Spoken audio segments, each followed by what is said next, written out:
Good. All right. In your own words, what is a smart city? What makes a city smart? To my mind, a smart city is a learning city, because everywhere in the world, at every minute, there is something invented which we should know and which we should use. And I guess transferability is smart, means European and international cities should learn from each other, because it's not useful to reinvent the wheel again and again and again in Prague and Berlin and Tokyo and Mexico City. So for me, the first smart is learning. So could you maybe talk a little bit about some of the specific projects that, the application of the strategy? There are it's a wide range, but I just, in the workshop here in Prague, I just mentioned one of my favorite projects because I think it is smart because it doesn't cost much money. It includes very different groups of citizens, and it's really smart and inclusive. This is Wheelmap. Wheelmap is a map, an interactive map, which can be created by people who know places, locations, which are accessible. Means if someone wants to go party with his friend in a wheelchair, he can just make a sign on a map, an interactive map, and say, this location is accessible.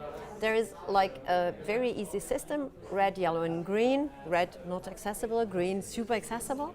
And everyone can just work on it, like in Wikipedia. You can add what you want to add. It doesn't cost much. It was invented by young technicians, and then it was filled by people, and people started connecting with each other via this map, and it's super easy and super smart.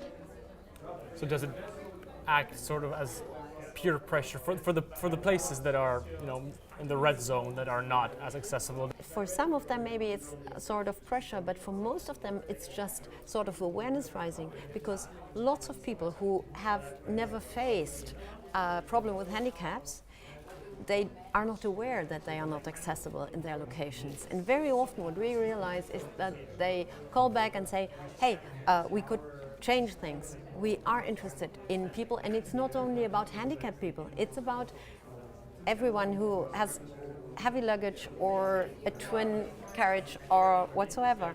And of course, in a way, it's also pressure putting against people who are just narrow-minded and not interested in being accessible. There's a lot that Prague can learn from Berlin, but from what you've heard and vice in the versa. workshop, exactly. Is there something that maybe you heard today or that you've seen, here in Prague, that Berlin can actually learn from us? Is there? Two things I get in mind spontaneously. One is you seem to have a very young administration.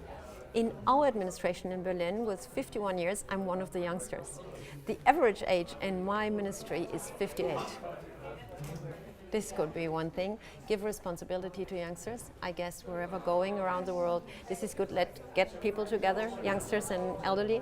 And the other thing is, I love the idea of being first or becoming first wise and then later a smart city, which your colleague mentioned. I like the idea of wise citizens and wise politicians. Thank you very much. It was a pleasure to be here. Thank you. Thank you.